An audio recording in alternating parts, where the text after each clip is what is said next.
এতিয়া পৰৱৰ্তী পদৰ মাজেদি মিত্ৰবৃন্দাই নিজৰ বৈবাহিক সম্পৰ্ক কৃষ্ণৰ লগত কেনেকৈ সাধন হ'ল আৰু ইয়াত কেনেকৈ তেওঁ ভাতৃদ্বয়ে বাধা নিষেধ কৰিছিল, ৰজা মহাৰজাবিলাকে বিৰোধ কৰিছিল, এই সম্পৰ্কে এটা সুন্দৰ প্ৰতিচ্ছবি দাঙি ধৰিলে। তাৰ মাজতেই সকলো বিৰোধ, সকলো বিৰোধী পক্ষক পৰাভূত কৰি তেওঁ কৃষ্ণই পত্নী ৰূপে গ্ৰহণ কৰিলে বা বিবাহ কৰিলে। আৰু এইটো কেনেকৈ হ'ল সেই সম্পৰ্কে তেওঁ অৱগত কৰিছে কি বুলি, কতবা জন্মত পুণ্য সাঁচি আছোঁ আমি, মই বহু জন্মৰ পৰা সঞ্চিত পুণ্যৰ বলত সিকাৰণে পৰম ঈশ্বৰক পাইলোঁ স্বামী, ভগৱন্তক স্বামী ৰূপে পাবৰ কাৰণে মই সক্ষম হৈছোঁ। অৰ্থাৎ আমাৰ পুণ্য নহ'লে কোনো জীৱই বাঞ্ছিত ফল লাভ কৰিব নোৱাৰে। আমাৰ কৰ্মফলক তিনিটা ভাগত বিভক্ত কৰিছে, প্ৰাৰব্ধ, আৰব্ধ, অনাৰব্ধ। প্ৰাৰব্ধৰ পুণ্য আৰু পাপৰ ফল আৰব্ধ কালত ভোগ কৰে আৰু আৰব্ধৰ পাপ পুণ্য অনাৰব্ধলৈ লৈ যায়। এয়াই হৈছে জীৱন চক্ৰ। বাকী আমি যিমান এই পৃথিৱীত ধন ধান পকা ঘৰ দুৱাৰ গাড়ী মটৰ কিনিম, চব ইয়াতে এৰি থৈ যাম। পুত্ৰ ভাৰ্যা ঐশ্বৰ্য থাকিব ঐতে পৰি, পাপ পুণ্য দুই যাব লগত সত্তৰি। পাপ আৰু পুণ্য দুটা আমি লগত নিব লাগিব। আমাৰ জীৱৰ মৃত্যু নাই, জীৱৰ সংস্কাৰ আৰু গতি আছে। আপোনালোকৰ এই গাঁৱত যদি আজিৰ দৰে বছৰত এবাৰকৈও যদি ভাগৱত শ্ৰৱণ কীৰ্তন কৰি থাকে, এইখন গাঁৱৰ সকলো জীৱ সংস্কাৰী হৈ যাব। সংস্কাৰ হোৱাৰ লগে লগে জীয়াই থাকোঁতে শান্তি পাব আৰু মৰিলে সৎগতি পাব। জীয়াই থাকোঁতে যি অশান্তিত থাকে, মৰিলে সেই জীৱটো অধোগতি যাব। আমাৰ মৃত্যু নাই, গতি আছে, হয় ঊৰ্ধ্বগতি নহয় অধোগতি। আমি ঊৰ্ধ্বগতি হ'বলৈ হ'লে ভাগৱতৰ আদৰ্শবিলাক আমি অনুকৰণ কৰিব লাগিব। এতিয়া ইয়াত যেনেকৈ কৃষ্ণৰ বৈবাহিক সম্পৰ্ক অষ্টমহিষীৰ লগত হোৱাৰ ক্ষেত্ৰত যিবিলাক বাধাই আমাক দেখা দিছে, ৰজা মহাৰজাবিলাকৰ দ্বাৰা বাধা পাইছে, কাৰোবাৰ ককাই ভাইৰ দ্বাৰা বাধা কৰিছে, কাৰোবাৰ বিৰোধী পক্ষই বাধা কৰিছে, ইত্যাদি ইত্যাদি। কিন্তু আমি যদি ঈশ্বৰ ভক্তিপৰায়ণ হওঁ, ঈশ্বৰত যদি আমাৰ ঐকান্তিক বিশ্বাস থাকে, তেতিয়াহ'লে ভগৱন্তই আমাক সমস্ত বিপদৰ পৰা উদ্ধাৰ কৰি আমাৰ মনৰ বাঞ্ছা পূৰণ কৰিব। কাৰণ সুখ দুখৰ গৰাকী ভগৱন্ত। কিহৰ ওপৰত? কৰ্মৰ ওপৰত। আমাৰ কৰ্মৰ লগত সুখ আৰু দুখটো জড়িত হৈ থাকে। আমাৰ ভাগৱতত কৈছে, কৰে শুভা শুভ কৰ্ম গুণৰ ইচ্ছাই, কৰ্মফলে জীৱে সুখ দুখ পায়। এতিয়া গুণ অনুসৰি কৰ্ম কৰে। আমাৰ গুণ কেইটা? তিনিটা, সত ৰজ তম। তমগুণী আৰু ৰজগুণী মানুহবিলাকে ইন্দ্ৰিয় সুখভোগ আৰু বিলাসিতাৰ কাৰণে ভগৱানক আৰাধনা কৰে। আৰু সত্যগুণী মানুহবিলাকে কোনো কামনা বাসনা নোহোৱাকৈ ঈশ্বৰৰ কথা শ্ৰৱণ কীৰ্তন কৰে। গতিকে আমি এতিয়া কোনটো গুণৰ অধিকাৰী হ'ব লাগিব? ভাগৱতে কৈছে, ৰজু তমু গুণে নেই বিষয়ক, সত্য গুণে বুদ্ধি ভৰিলে তৰে সংসাৰক। আজিৰ দৰে কোনো কামনা বাসনা নোহোৱাকৈ আমি দৈনন্দিন জীৱনত এক ক্ষণ এক ক্ষণ মানে যিটো শুনে কৃষ্ণ কথা তাৰ বিনে আনৰ জীৱন যাই বিঠা এক ক্ষণ মানে 4 মিনিট আমি 24 ঘণ্টাৰ ভিতৰত 4 মিনিট সময় ঈশ্বৰৰ কথা যাতে আমাৰ পৰিয়ালৰ সকলোৱে গাব পাৰে ক'ব পাৰে শুনিব পাৰে তাৰ এটা পৰিবেশ আপোনালোকে দিব লাগিব তাৰ কাৰণে আমাৰ প্ৰত্যেকখন ঘৰতে ৰাতিপুৱা গধূলি ধূপ ধূনা জ্বলাই গুৰু সেৱা কৰাৰ এটা পৰিবেশ আমি সৃষ্টি কৰিব লাগিব আৰু এই ক্ষেত্ৰত মহিলাসকলৰ অধিকাৰ অগ্ৰণী আমাৰ আইসকলৰ ভক্তি জ্ঞানৰ ওপৰতে এখন ঘৰ এটা পৰিয়াল এখন সমাজৰ উন্নয়ন নিৰ্ভৰ কৰে কথাটো আপোনালোকে মনত ৰাখিব আমাৰ এতিয়া কিছুসকল গৈছেগৈ মই আৰম্ভণিতে কথাটোৰ প্ৰসংগটো নাহিল কাৰণ আজি যদি আপোনালোকে অংক কৰি চালেহেঁতেন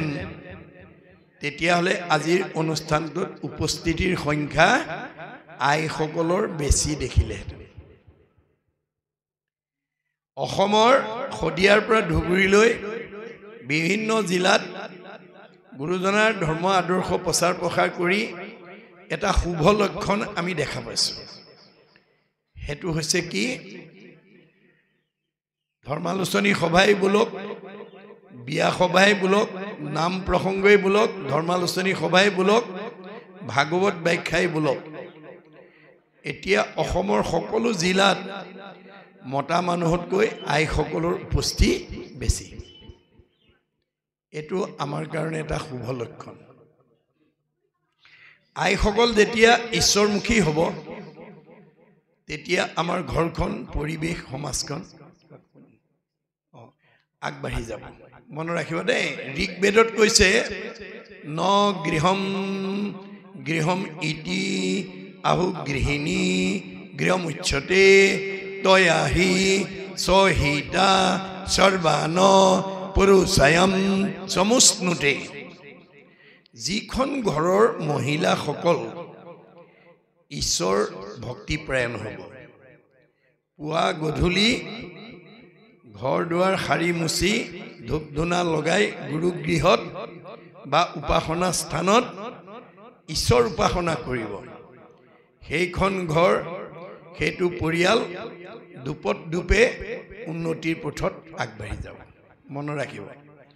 আইগৰাকীটো উদ্ধাৰ হ'বই সেইখন ঘৰৰ সকলো পুৰুষ মানে জীৱ সকলো জীৱৰ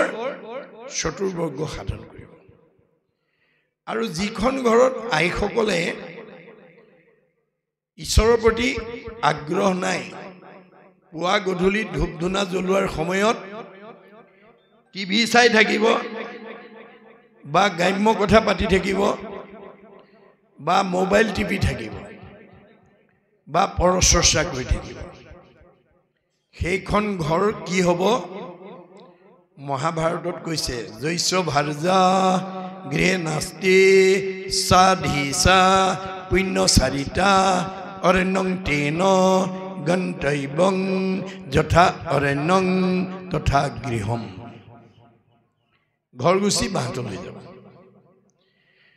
এতিয়া আমাৰ বেদৰ মতে ভাগৱতৰ দৰ্শন মতে আইসকলে ইচ্ছা কৰিলে এখন ঘৰ বৈকুণ্ঠলৈ উত্তৰণ কৰিব পাৰে আৰু ইচ্ছা কৰিলে ঘৰ গুচি বাহঁতল কৰিব পাৰে আমি এতিয়া বাহঁতল হোৱাটো কোনেও নিবিচাৰোঁ আমি ঘৰখন বৈকুণ্ঠৰ সদৃশ হোৱাটো আমি সকলোৱে বিচাৰোঁ পৰিয়ালটো শান্তি আনন্দ সুখত বাস কৰাটো আমি সকলোৱে বিচাৰোঁ কিন্তু আমি বিচাৰিলেই নহ'ব মহিয়সী নাৰীসকলৰ আদৰ্শৰে আমি ঘৰখন পৰিচালনা কৰিবৰ কাৰণে প্ৰধানকৈ আইসকলে গুৰুত্ব দিব লাগিব যাৰ কাৰণে গুৰুজনাৰ দিনত এগৰাকী অসমৰ মহিয়সী নাৰীয়ে এই তথ্য দাঙি ধৰি অলৌকিকক লৌকিক কৰি অবাস্তৱক বাস্তৱ কৰি জগতলৈ স্থায়ী নিদৰ্শন এৰি থৈ গৈছে সেইগৰাকী সতী নাৰী হ'ল ৰাধিকা ৰাধিকাই গুৰুজনৰ ওচৰত গৈ কি বুলি কৈছিল গুৰুদেৱ মোৰ সতীত্ব গুণৰ অন্যতম বৈশিষ্ট্য হৈছে মই নিতৌ পুৱা সোনকালে উঠি ঘৰ দুৱাৰ সাৰি মচি গ্ৰুগৃহ মচি কাচি ধূপ ধূনা জ্বলাই ঈশ্বৰ উপাসনা কৰি ঘৰখন প্ৰদূষণ মুক্ত কৰি ৰাখোঁ আৰু পুৱাৰ সৌৰ শক্তি আহৰণ কৰি সৃজনী শক্তি মই অটুট কৰি ৰাখোঁ অৰ্থাৎ যিসকল নৱদম্পতীয়ে ৰাতিপুৱা সোনকালে উঠি পুৱাৰ সৌৰ শক্তি আহৰণ কৰিব তেওঁলোকে সতী সন্তান জন্ম দিবৰ কাৰণে সৃজন কৰাৰ প্ৰয়োজন নহয় নৰ্মেল দিব পাৰে বিশ্ববিখ্যাত বৈজ্ঞানিক আইনষ্টাইনে সেই কথাটো স্বীকাৰ কৰিছে science without religion is blind religion without science is লেম যিটো বিজ্ঞানত ধৰ্ম নাই অন্ধ আৰু যিটো ধৰ্মত বিজ্ঞান নাই সেইটো পুৰা বিজ্ঞান আৰু ধৰ্ম ওতঃপ্ৰোতভাৱে সম্বন্ধ মহাপুৰুষ শংকৰদেৱে বিজ্ঞানসন্মত ধৰ্ম আমাৰ জীৱশ্ৰেষ্ঠ মানুহৰ কাৰণে দি থৈ গৈছে গতিকে এই ধৰ্ম আদৰ্শখিনি আমি ভাগৱতৰ পৰা বুটলি লৈ আমাৰ প্ৰত্যেকেই পৰিয়ালবৰ্গৰ মাজত আমি বিলাই দিব লাগিব যাৰ কাৰণে ৰাধিকা সতীৰ সৎগুণত সন্তুষ্ট হৈ গুৰুজনাই ক'লে বৰ সুন্দৰ কথা যোৱা তুমি পানী আনা ব্ৰহ্মপুত্ৰৰ পৰা 3টা কাঠিৰ এপল পানী আৰু এপল মাটি যোগবলে ব্ৰহ্মপুত্ৰৰ পৰা আনি টেম্বুৱনী জানত পেলাই দিয়াৰ লগে লগে বুৱতী নদী বন্ধ হৈ গ'ল সেই অঞ্চলৰ ৰাইজ বানপানীৰ কবলৰ পৰা মুক্ত হ'ল আজিও সেইটো বৰদোৱাত শান্তি জান নামেৰে পৰিচিত হৈ ৰ'ল এইটো গুৰুজনৰ দিনৰ কথা গতিকে আমাৰ আইসকলে এই ক্ষেত্ৰত বেছি গুৰুত্ব দিব লাগিব ঘৰখনৰ উন্নয়ন আইসকলৰ ওপৰত নিৰ্ভৰ কৰে আৰু এখন ঘৰ এটা পৰিয়াল সুন্দৰভাৱে পৰিচালনা কৰি দুপে উন্নতিৰ পথত আগবঢ়াই নিবলৈ হ'লে আইসকলৰ গাত 7টা সৎগুণ থাকিব লাগিব এই কথা কৃষ্ণই অৰ্জুনৰ আগত কৈ থৈ গৈছে গীতাত হে অৰ্জুন যিগৰাকী আইৰ গাত 7টা সৎগুণ থাকিব তেওঁ নিজেতো উদ্ধাৰ হ'বই সেই ঘৰখনৰ সকলো পৰিয়ালৰ চতুৰ্বৰ্গ সাধন কৰিব আপোনালোকৰ কাৰোবাৰ গাত যদি আছে আপোনালোক ভাগ্যৱান যদি কমি আছে পুৰাই ল'ব মই আজি কৈ থৈ যাম কি 7টা গুণ থাকিলে আমাৰ পৰিয়াল ঘৰ সমাজ উন্নতিৰ পথত আমি আগবাঢ়ি যাব পাৰিম সেয়া হৈছে কীৰ্তি চিৰি বা কৈছ নাৰীনাং ধীতি মেধা ক্ষমা স্মৃতি এই 7টা গুণ এই 7টা গুণ আমাৰ আইসকলৰ গাত থাকিব লাগিব প্ৰথম গুণটোৰ নাম কি বুলি কৈছে কীৰ্তি কীৰ্তি মানে আইসকলৰ কামবিলাক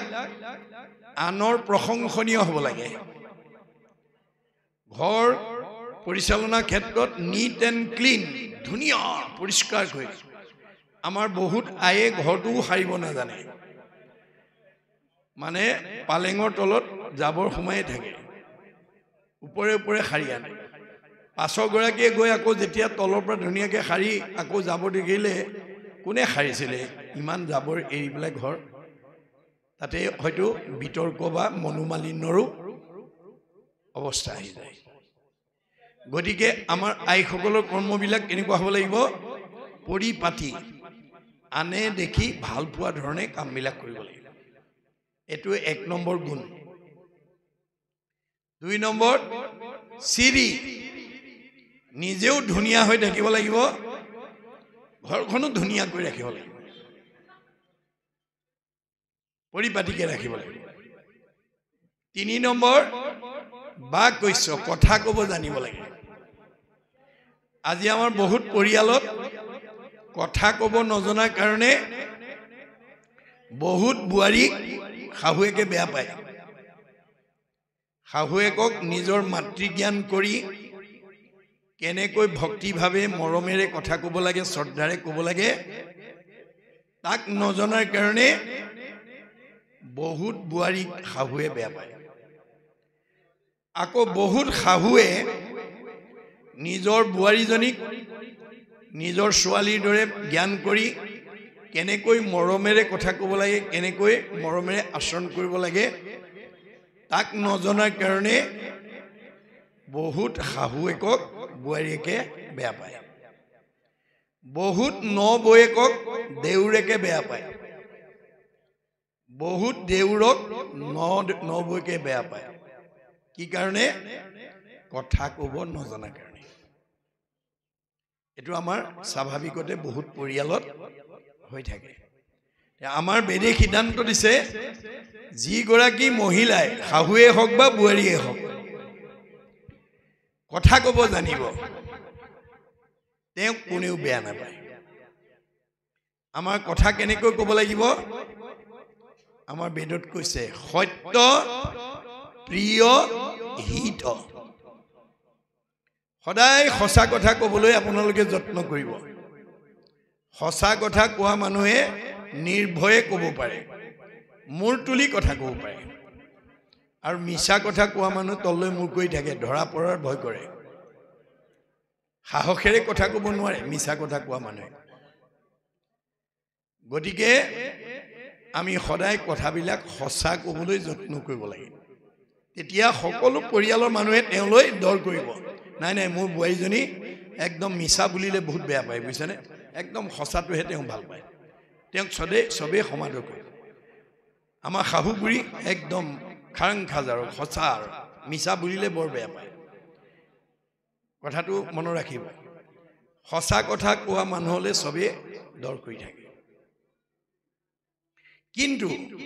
সঁচা কথাটো কওঁতে কেনেকৈ কৰিব লাগিব প্ৰিয় প্ৰিয় মানে ভাল পোৱাকৈ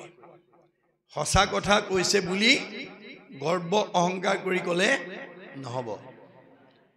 শুনি ভাল পোৱাকৈ ক'ব লাগিব 3 নম্বৰ হিত আপুনি কোৱা কথাটোৰে যাক কয় তেওঁ উপকাৰ হ'ব লাগিব ল'ৰাটোকে কওক বা ছোৱালীজনীকে কওক শহুৰকে কওক বা শাহুৰকে কওক ওচৰ চুবুৰীয়াকে কওক বা বংশ পৰিয়ালকে কওক আপোনাৰ কথাটোৱে আনৰ উপকাৰ কৰিব লাগিব আপোনাৰ কথাটোত যদি আনৰ উপকাৰ হয় কোৱাজনৰ কি হ'ব পৰোপকাৰায় পুণ্যম তেওঁৰ পুণ্য জমা হ'ব আৰু পুণ্য জমা হ'লে তেওঁ সুখ ভোগ কৰিবলৈ পাব উন্নতি হ'ব আনন্দত জীৱন নিৰ্বাহ এই কথাটো নাজানি আমাৰ কিছুমান মানুহে ওচৰৰ মানুহৰ ঘৰত চাহ তামোল খাবলৈ গৈ এনেকুৱা কথা লগাই থৈ আহে তেওঁ ওলাই অহাৰ পিছতে হয় সেইখন ঘৰৰ মানুহৰ স্বামী স্ত্ৰীৰ মাজত কাজিয়া লাগিছে নহয় শাহু বোৱাৰীৰ মাজত লাগিছে নহয় ককাই ভাইৰ মাজত লাগিছে নহয় সীমা ঘৰীয়াৰ মাজত লাগিছে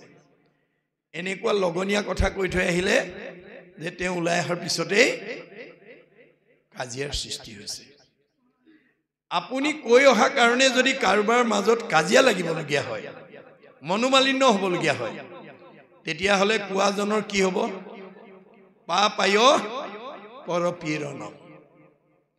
আপুনি কোৱা কথাৰ কাৰণে যদি পৰিয়ালৰ ককাই ভাই ওচৰ চুবুৰীয়া স্বামী স্ত্ৰী শাহু বোৱাৰীৰ মাজত যদি কাজিয়া লগাই থৈ আহিছে তেতিয়া সেই লগাই থৈ অহাজনৰ পাপ হ'ব আৰু তেওঁ আয়ুস কাটি দিব ভগৱানে কথা লগোৱা মানুহে 100 বছৰ ভোগ কৰিবলৈ নাপায় আৰু সুখেৰে জীৱন কটাব নোৱাৰে তেওঁৰ জীৱনলৈ দুখ দুৰ্গতি আহিব মনত ৰাখিব কথাটো সেইকাৰণে আমি কেতিয়াও লগনীয়া কথা ক'ব নালাগে কাৰোবাৰ তেনেকুৱা স্বভাৱ আছে যদি আজি ইয়াতে এৰি থৈ যাব আৰু দেই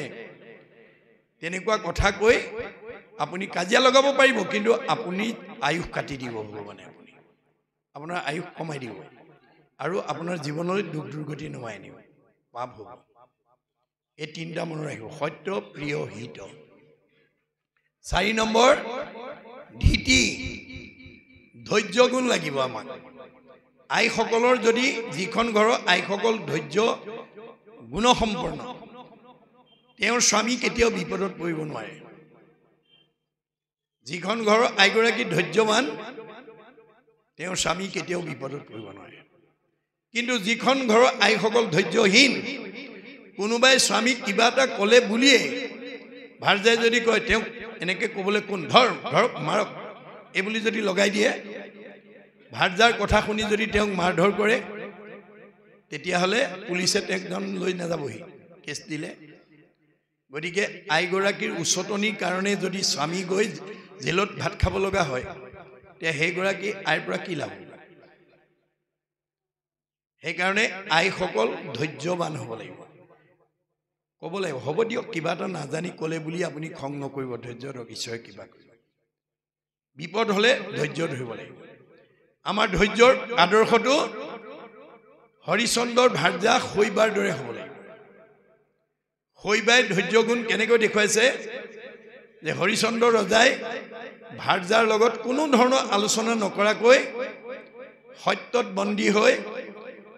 ৰাজ্য ধন চব বিশ্বামিত্ৰক দি দিলে অৱশেষত দক্ষিণা দিবলৈ পইচা নাই তেওঁ ঋষিয়ে ক'লে ঋষিৰ ওচৰত সময় ল'লে ঋষিবৰ মোক এমাহ সময় দিয়া মই এমাহৰ পিছত তোমাৰ দক্ষিণাটো যোগাৰ কৰি দিম বিশ্বামিত্ৰই ক'লে হ'ব এমাহ সময় দিছোঁ এমাহ সময় লৈ তেওঁ ভাৰ্যাক লগত লৈ উপবনত গৈ পলাই আছে বিশ্বামিত্ৰই এমাহৰ আগে আগে হৰিচন্দ্ৰক বিচাৰি গৈ উপবনত লগ পালে পাই পেলাই হৰিচন্দ্ৰ ৰজাক উদ্দেশ্যি কৈছে হেৰা ৰাজা হৰিচন্দ্ৰ মূৰ দক্ষিণাটো যদি হেলা কৰ তই সবংশকে সাপি ভস্ম কৰিব সময় তোমাৰ গোটেই বংশ মই সাপ দি ভস্ম কৰি দিম ঋষিৰ বচন শুনি হৰিচন্দ্ৰ ৰায় কপিবে লাগিলে মুখে মাত বোল নাই বিশ্বামিত্ৰই যদি সাপ দি মোক গোটেই বংশ ধ্বংস কৰি দিয়ে মোৰ ৰজা উপাধি লোৱাৰ পৰা কি লাভ হ'ব তেওঁ ভয়ত পেপুৱা লাগিছে মুখৰ মাত হৰি গৈছে মনৰ কথা ক'বলৈ ভাৰ্যাৰ বাদে আৰু দ্বিতীয় ব্যক্তি নাই ভাৰ্যাকো চাহিয়া ৰাজা বুলিলা বচন শুনা প্ৰাণে চৰি মূৰ বাক্যে দিও মন হেৰা ভাৰ্যা তুমি মোৰ কথালৈ অকণমান মনোযোগ দিয়া কেনমতে ঋষিৰ মই খুজি বহু ধাৰ কেনমতে বংশক মই কৰিব ধাৰ মই এতিয়া ঋষিৰ ধাৰটো কেনেকৈ পৰিশোধ কৰোঁ আৰু মোৰ বংশটো কেনেকৈ ৰক্ষা কৰোঁ মই ধাৰটো পৰিশোধ কৰিব নোৱাৰিলে মোৰ বংশটোক এতিয়া ঋষিয়ে সাপ দি ধ্বংস কৰিব এতিয়া সেই কথা কোৱাৰ লগে লগে স্বামীৰ হতাশ দেখি স্বামীক প্ৰেৰণা দিবৰ কাৰণে সাহস দিবৰ কাৰণে ভাৰ্যাই কেনেকৈ উত্তৰ দিলে স্বামীৰ বচন শুনি শৈবা প্ৰাণে চৰি স্বামীক বুলিলা অল্প হাস্য কৰি হাঁহি মাৰি উত্তৰ দিছে যিটো সময়ত স্বামী হতাশ হৈছে মুখৰ মাত হেৰাই গৈছে স্বামীক প্ৰেৰণা দিবৰ কাৰণে সাহস দিবৰ কাৰণে হাঁহি মাৰি উত্তৰ দিছে আৰু কি বুলি কৈছে নাহি নাহি আন ধৰ্ম জানা সত্য বিনা জানি আন নিশ্চিন্তিও দিওক দক্ষিণা ভয় নকৰিবা মহাৰাজ সত্যতকৈ ধৰ্ম নাই দক্ষিণা দি দিয়া হৰিচন্দ্ৰই ক'লে মই ক'ৰ পৰা দিম মোৰ হাতত পইচাও নাই তেতিয়া শৈবাই কি বুলি ক'লে আমাকো বিজ্ঞা ৰাজা ঋষিৰ খোজা ধাৰ আতপৰে আন উপায় নেদেখোঁ আৰু মোক বিক্ৰী কৰি হ'লেও তুমি ঋষিৰ ধাৰটো খোজা। এই যিটো প্ৰেৰণা, এই যিটো সাহস, এতিয়া আমাৰ যদি এই তথ্য নজনা আই এগৰাকীক শৈবাৰ গুণ কথা নজনা আই এগৰাকীৰ ওচৰত যদি আমাৰ কোনোবা স্বামীয়ে ভাৰ্যাৰ লগত আলোচনা নকৰাকৈ তেনেকুৱা যদি বিপদত পৰি আহি পেলাই কয়হি, হেৰা মোৰ এনেকুৱা হ'ল নহয়, কি কৰা হ'ব? আমাৰ গৰাকীক কি বুলি ক'ব বাৰু? ভাল হৈছিলে, মোক নোকোৱাকৈ কৰিছিলে, আপোনাৰ আৰু হওক বুলি ক'ব। তাৰমানে প্ৰেৰণা দিয়ক চাৰি, জ্বলা জুইত ঘিউ ঢালি দিওঁ। এতিয়া আমাৰ বেদৰ দৰ্শন, আমাৰ পাৰিবাৰিক জীৱন, দাম্পত্য জীৱন, যুগ্ম জীৱন, সাংসাৰিক জীৱনত আমি জ্বলা জুই নুমাবলৈ পানী ঢালিবলৈ শিকিব লাগিব। জ্বলা জুই নুমাবলৈ যাতে ঘিউ ঢালিবলগীয়া নহয়। কিবা কাৰণত কেতিয়াবা ভাৰ্যাও হতাশ হ'ব পাৰে কোনো সমস্যাত, তেতিয়া স্বামীয়ে ক'ব পাৰিব লাগিব, তুমি ইমান কিয় অধৈৰ্য হৈছা? আন্ধাৰে পোহৰে দিনটো, সুখে দুখে জীৱনটো, গতিকে ধৈৰ্য ধৰা, ঈশ্বৰে কৃপা কৰিব। কেতিয়াবা কিবা কাৰণত স্বামী তেনেকুৱা বিপদত পৰিলে ভাৰ্যায়ো তেনেকৈ আশ্বাস দিব পাৰিব লাগিব, আপুনি কিয় ইমান অধৈৰ্য হৈছে? আন্ধাৰে পোহৰে দিনটো, সুখে দুখে জীৱনটো, ধৈৰ্য ধৰক, ঈশ্বৰে কৃপা কৰিব। ইজনে সিজনক সহায় কৰিবৰ কাৰণেহে আমি বিয়া পাতিছোঁ। বিবাহ সম্বন্ধে পুৰুষৰ অৰ্ধাংগিনী, স্বামী বুলি ধৰ্ম কৰ্ম পাই অৰ্ধখিনি, সেই হেতু কটু কটু ধৰ্মিনী ৰমণী, পাপ কাৰ্যে বাধা দিয়া খন্দাই বিঘিনী, কটু অধৰ্মিনী তিৰি, ধৰ্মক বাধিয়া স্বামীক নিউৱে ঘূৰে নৰকে টানিয়া। এতিয়া আমাৰ বিবাহৰ সম্বন্ধটো কি? অৰ্ধাংগিনী, ইজন সিজনৰ অৰ্ধাংগিনী। গতিকে ইজনে সিজনে মিলি পূৰ্ণাংগ মানুহটো হৈ বা পৰিয়ালটো হৈ আছে। গতিকে ইজনৰ বিপদত সিজনে সহানুভূতি দেখুওৱা, সিজনৰ বিপদত সিজনে সহানুভূতি দেখুওৱাটো আমাৰ পাৰিবাৰিক জীৱনৰ ধৰ্ম হ'ব লাগে। আমি কেতিয়াও কাৰোবাক দুখ দি, কাৰোবাক মানে আঘাত দি আমি পৰিয়াল পৰিচালনা কৰিবলৈ যত্ন কৰিব নালাগে। এয়া হৈছে আমাৰ বেদৰ লক্ষণ। তাৰপিছত ক্ষমা। আমাৰ পাৰিবাৰিক জীৱনত কেতিয়াবা ননন্দী, দেউৰেক, জাঠাল বৰ্জনাৰ মাজত কিবা মনোমালিন্য হ'ব পাৰে। কোনোবাই বোৱাৰীজনীক কোনোবাই টান কথা ক'ব পাৰে। ক'লে বুলিয়েই স্বামী ক'ৰবালৈ গৈছিল, আহি ঘৰ সোমোৱাৰ লগে লগে কথা লগাই পেলাই কাজিয়া লগাব নালাগে। সেইটো স্বভাৱ আমাৰ বহু আইৰ থাকে। স্বামী নথকা অৱস্থাত যদি শাহু বোৱাৰীৰ মাজত বা ননন্দী বা দেউৰৰ মাজত যদি কিবা এটা বিতৰ্কিত হ'ল, স্বামী আহি ঘৰ সোমোৱাৰ লগে লগে আজি মোক আমুকে এনেকৈ ক'লে তেনেকৈ ক'লে যদি লগাই দিয়ে, স্বামী লগে লগে খং উঠিব আৰু ঘৰখনত কাজিয়া পেচাল লাগিব। এই ক্ষেত্ৰত আইসকল সজাগ হ'ব লাগিব, যাতিকে আপুনি লগাই দিয়া কথাটোৰ কাৰণে ককাই ভাই বা শহুৰ শাহুৰৰ মাজত যাতে কাজিয়া পেচাল হ'ব লগা নহয়। তাৰ কাৰণে আমাৰ ক্ষমা গুণটো দ্ৰৌপদীৰ দৰে হ'ব লাগিব। দ্ৰৌপদীৰ 5টা পুত্ৰ মূৰ কাটি নিয়াৰ পিছত কৃষ্ণ অৰ্জুনে অশ্বত্থামাক হাত ভৰি বান্ধি আনি মুখৰ আগত পেলাই দিয়াৰ পিছত তেওঁ কি কৰিলে? এওঁক বান খুলি দিয়া বুলি পেলাই নমস্কাৰ কৰি তেওঁক ক্ষমা কৰিলে। আমাৰবিলাক আইৰ দৰে যদি এই দ্ৰৌপদীৰ সতীত্ব গুণৰ কথা নজনা আই এগৰাকীক যদি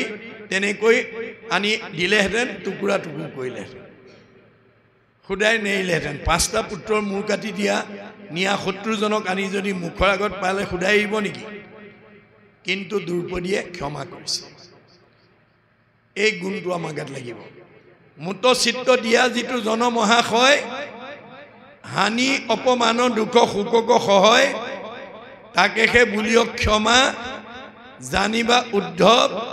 ক্ষমাৱন্ত পুৰুষৰ নাই পৰাভৱ। যে আমি যদি কাৰোবাৰ দুখ গুণ যদি ক্ষমা কৰিব পাৰোঁ, আমি কেতিয়াও পৰাজয় হ'ব লগা নহয়। তাৰ পিছত আছিলে মেধা আমি কামবিলাক বৰ তৎপৰতাৰে মনবিলাক তৎপৰ হ'ব লাগে চোকা হ'ব লাগে আমি কৰ্মবিলাকত অৱহেলা কৰিব নালাগে এই গুণটো আইসকলৰ থাকিব লাগে আৰু স্মৃতি মনত থকা ঘৰখনত কি আছে কি নাই কোনটো বস্তু ক'ত আছে আইসকলে মনত ৰাখি ক'ব পাৰিব লাগে কিন্তু আমাৰ বহুত পৰিয়ালত কিছুমান আয়ে আবেলি স্বামী অহাৰ লগে লগে ভিতৰৰ পৰা মোনাটো আনি একেটা বস্তু বজাৰ কৰি আনকগে বুলি মোনাটো দি পঠিয়ায় স্বামীয়ে কোৱা মতে বস্তুকেইটা আনি ঘৰ সোমোৱাৰ লগে লগে কয় আৰু দুটা বস্তু আনিবলৈ ক'বলৈ পাহৰিলোঁ নহয় চাহপাত নাছিলে হালধি নাছিলে বা মানচাদা নাছিলে পাণ নাছিলে ইত্যাদি তেতিয়া স্বামীয়ে কি কয় তুমি একেবাৰে নকলা কিয় এতিয়া মই আকৌ গধূলিখন বজাৰ কৰিবলৈ যাম নেকি বিতৰ্কৰ সৃষ্টি হয় সেইকাৰণে মনত ৰাখি আমি যাতে ঘৰখনৰ অভাৱ অভিযোগবিলাকৰ কথা যথা সময়ত আমি যাতে ক'ব পৰা গুণটো আমাক লাগিব এই 7টা গুণ যিসকল আই থাকিব সেইখন ঘৰত কেতিয়াও বিমংগল হ'ব নোৱাৰে বিশৃংখল হ'ব নোৱাৰে দিনক দিনে উন্নতিৰ পথত আগবাঢ়ি যাব এই তথ্য আমাক দিছে আৰু কালি মিত্ৰবৃন্দায়ো দ্ৰুপদীক এই কথাটোকে কৈছে যে মই বহু কালৰ পৰাই ভগৱন্তক স্বামী ৰূপে পোৱাৰ কথা ভাবি আছিলোঁ কাৰণে সেই পুণ্যৰ বলত মই আজি তেওঁক স্বামী ৰূপে পাইছোঁ গতিকে আপোনালোকে ভাল কাম এটা কৰিবৰ কাৰণে ভাল ফল এটা পাবৰ কাৰণে সদায় ভগৱানত অৰ্পণ কৰি কামবিলাক কৰিব আমাৰ ৰাতিপুৱা শুই উঠাৰ পৰা গধূলা খোৱালৈকে আমি যিবিলাক কাম কৰোঁ এই কামবিলাকৰ লগত আমাৰ কি থাকে এটা কামনা বা বাসনা থাকে আমাৰ কামনা বাসনা নোহোৱা কাম কোনো মানুহে নকৰে কৰবালৈ যাত্ৰা কৰি ওলাওঁতে আমাৰ যাত্ৰাৰ এটা লক্ষ্য বা উদ্দেশ্য থাকে এটা লক্ষ্য বা উদ্দেশ্য নথকা কোনো যাত্ৰা কোনো মানুহে নকৰে এতিয়া আমাৰ প্ৰশ্ন হ'ল যে আপোনাৰ যাত্ৰাৰ লক্ষ্য আৰু উদ্দেশ্য আপুনি কৰা কামটোৰ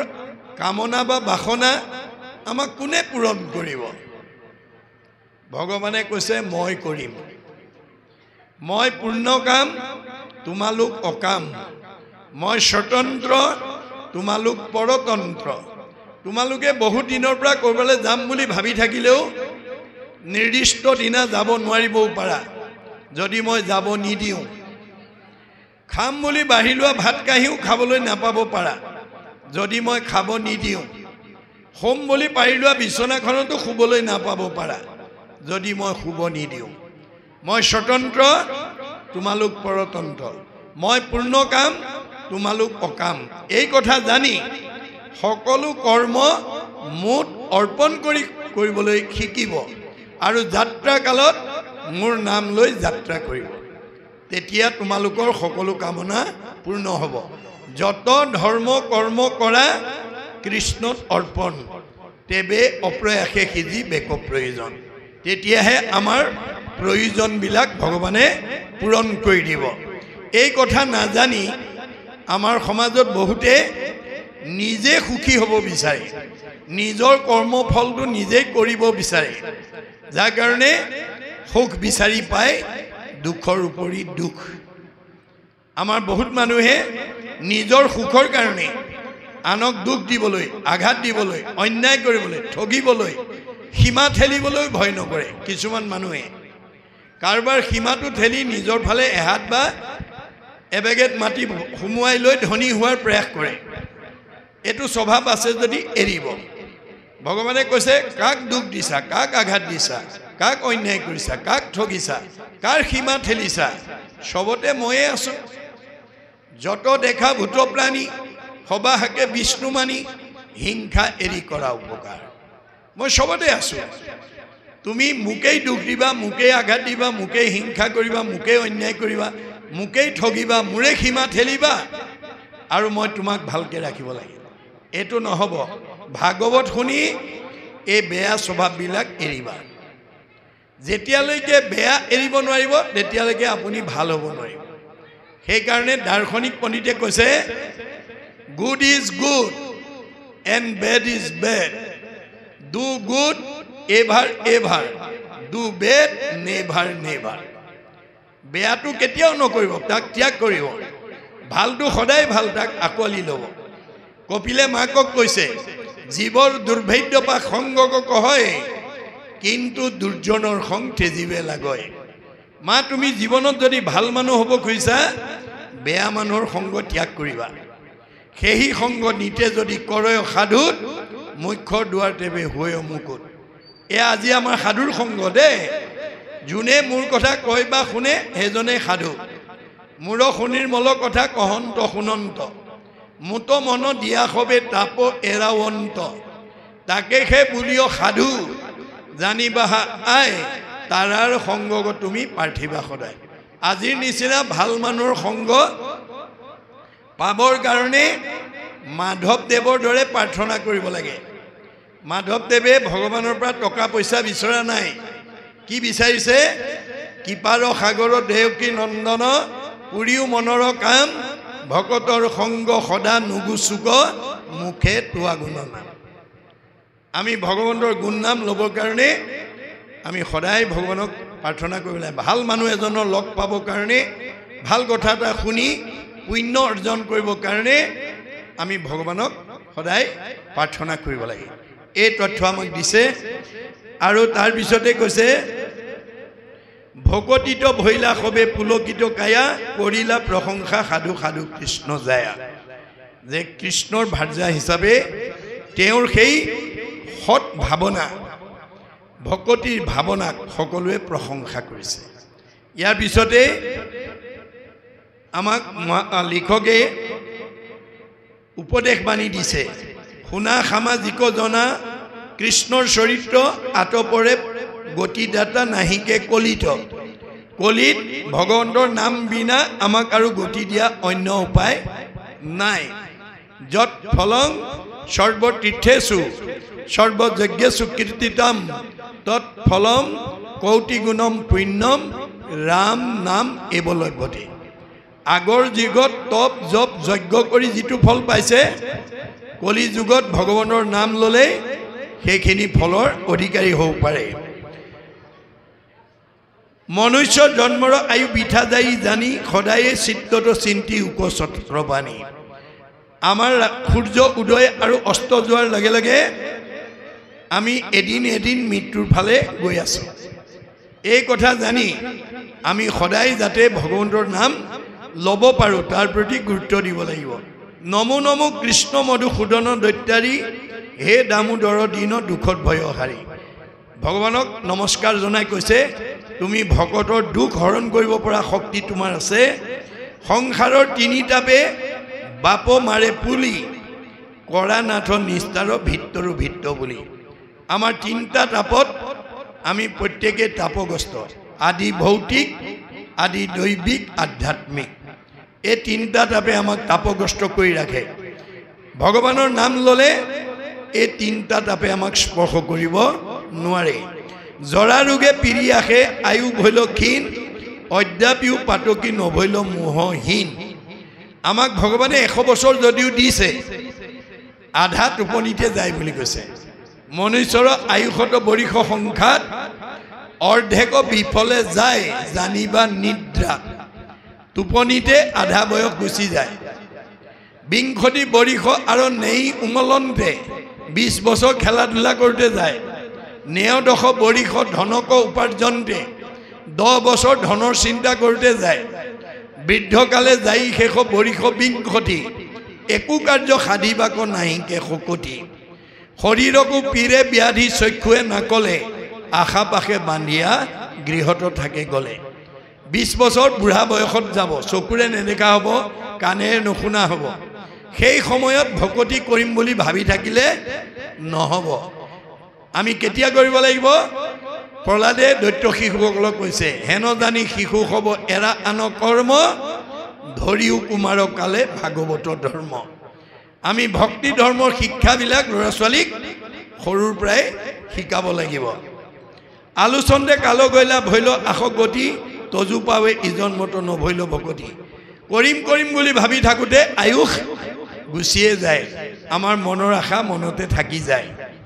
তোমাকে হে অংশ আমি যত জীৱলো হেন উপদেশ হৃদীশ্বৰ দিও মোক আমি ভগৱন্তৰ অংশ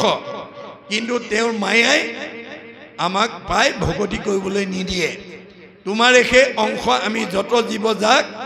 তোমাৰ মায়াই প্ৰভু বান্ধিলে আমাক আমি ভগৱন্তক দাবী কৰিব লাগে কি বুলি দিও উপদেশ ভজো তোমাৰ চৰণে কৰ্মৰ বন্ধন সিন্ধু শ্ৰৱণ কীৰ্তনে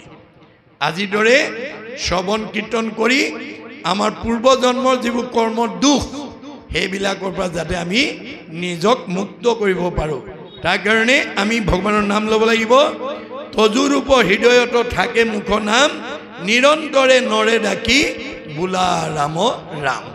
আমাৰ প্ৰত্যেকটো ল'ৰা ছোৱালীৰ মুখতে প্ৰত্যেকজন সদস্যৰ মুখতে মহাপুৰুষ মাধৱদেৱে জীৱ উদ্ধাৰৰ কাৰণে লিখি থৈ যোৱা এখন মহান গ্ৰন্থ যাক নাম ঘোষা বুলি কয় পৃথিৱীত ধৰ্মশাস্ত্ৰ আছে যত যত সবাহাৰে সাৰ আছে ঘোষাৰ মধ্যত 1000 এফাকি ঘোষাৰ পৰা এফাকি ঘোষা আমাৰ যাতে প্ৰত্যেক সদস্যই আমাৰ ঘৰখনৰ প্ৰত্যেক পৰিয়ালৰ মুখতে যাতে এফাকি ঘোষা মুখস্থ কৰিব পৰাকৈ আমি যত্ন কৰিব লাগিব এফাকি ঘোষাও যদি মুখস্থ থাকে তেতিয়াও জীৱ উদ্ধাৰ হ'ব যদি এফাকিও ঘোষা মুখস্থ নাই হেতু জীৱ উদ্ধাৰ হ'ব নোৱাৰে কৃষ্ণৰ নাম যাৰ মুখত নাই হেতু অভকত আৰু কৃষ্ণৰ নাম যাৰ মুখত আছে হিয়ে ভকত হৰি নাম ঘোষি কলি যুগত নিশ্চয় হৈবেক লোক ভকত যাৰ মুখত ঈশ্বৰৰ নাম আছে সি ভকত সি ডেকা ল'ৰাই হওক বা গাভৰু ছোৱালীয়ে হওক আৰু যাৰ মুখত ঈশ্বৰৰ নাম নাই সি অভকত এতিয়া কপিলে কৈছে কপিল বদতি মাও শুনা দেৱ হুতি অভকতে কদাচিতো নপাৱে মুকতি অভকতে মুক্তি নাপায় যাৰ মুখত ঈশ্বৰৰ নাম নাই সি মুক্তি নাপায় সেইকাৰণে আমি প্ৰত্যেকৰ মুখতে যাতে ঈশ্বৰৰ নাম এটা ল'ব পাৰে গাব পাৰে ক'ব পাৰে তাৰ কাৰণে আমি গুৰুত্ব দিব লাগিব আমাৰ 1000 এফাকি ঘোষা যদি এফাকি ঘোষা আজি তাৰিখলৈকে কাৰোবাৰ মুখস্থ নাই সেইজন তৰিব নোৱাৰে আমি কেতিয়াবা কেতিয়াবা কিছুমান গৃহস্থী ঘৰত নাম পাঠ প্ৰসংগলৈ মাতে নামৰ অন্তত পাঠৰ অন্তত ভকতসকলে কয় এতিয়া সেৱকীৰ সেৱা এই বুলি ক'লে কিছুমান গৃহস্থী ঘৰত বাপজনে আহি পেলাই আঁঠু লৈ পেলাই পিছলৈ ঘূৰি চাই থাকে আইগৰাকী আহিছেনে নাই আইগৰাকী মানে ইফালে ভকতক চাহ তামোল দি থাকোঁতে দেৰি হৈছে ভকতে তেতিয়া কয় বাপ এই আপুনিয়ে গাওক আইগৰাকীয়ে ভকত সেৱা কৰি আছে ঈশ্বৰ সেৱা হৈ আছে আপুনিয়ে প্ৰাৰ্থনা ভাগ গাওক তেতিয়া বাপজনে কয় নহয় নহয় তেওঁ আহিব লাগিব তাৰমানে বাপৰ ঘোষা মুখস্থ নাই আজি তাৰিখলৈকে যদি এফাকি ঘোষা মুখস্থ নাই সেইটো জীৱ উদ্ধাৰ হ'ব নোৱাৰে এয়াই হৈছে গুৰুজনাৰ দৰ্শন শেষত আমাক ৰাম ৰাম বুলিবৰ কাৰণে নিৰন্তৰে সদায় বেদত কৈছে ৰাম ঐতি ৰাম ঐতি ৰাম ঐতি বদন্তি যে সৰ্বদা তেই সং ভক্তি স মুক্তি স ভৱিষ্যতি ন সংশয় ৰাম বুলি অকল ৰাম বুলি কওক দাৰ্শনিক পণ্ডিতে কৈছে you have to keep the practice of remembrance নাম স্মৰণ every day every hour rather every second 24 ঘণ্টাত 1 সেকেন্ড হলো ঈশ্বৰৰ নাম এটা লবলৈ আমি অভ্যাস কৰিব লাগে when a strong habit is formed by unceasing practice throughout the period of life then it would be easy to remember God at the time of the death তেতিয়া আমাৰ অজামিলৰ দৰে নাৰায়ণ আহি যাব অজামিলে 10 নম্বৰ ল'ৰাটোৰ নাম নাৰায়ণ ৰাখিছিলে ভগৱানৰ নাম বুলি নাজানে পুতেকৰ নামতে আ নাৰায়ণ খা নাৰায়ণ উঠ নাৰায়ণ কৰ নাৰায়ণ পৰ নাৰায়ণ যা নাৰায়ণ কওঁতে কওঁতে জানিবা নাজানি কৰে নামৰ কীৰ্তন তথাপিতো পাপ দহি নামে কৰে সব পুতেকৰ নাম লওঁতে উদ্ধাৰ হৈ গ'ল সেইকাৰণে আমাৰ গুৰুজনাই কৈছে যে ল'ৰা ছোৱালীৰ নাম আমি গৈ কাৰোবাৰ ওচৰত চোৱাব নালাগে ভগৱন্তৰ হাজাৰটা নামৰ পৰা এটা নাম আমাৰ দিবলৈ যত্ন কৰিব লাগে ভগৱন্তৰ হাজাৰটা নামৰ পৰা এটা নাম যদি ল'ৰা ছোৱালীৰ নামত ৰাখিব পাৰে সেই ল'ৰা বা ছোৱালীটোক মাতোতেও আমাৰ পাপ নাশ হৈ যাব এই দৰ্শন দিছে আমি সময়ৰ প্ৰতি লক্ষ্য ৰাখি আলোচনাৰ কাৰ্যসূচী ইমানতে সামৰিছোঁ আৰু পাঠকসকলে অবিৰতভাৱে পাঠ কৰি থাকিবৰ কাৰণে আমি আহ্বান জনাইছোঁ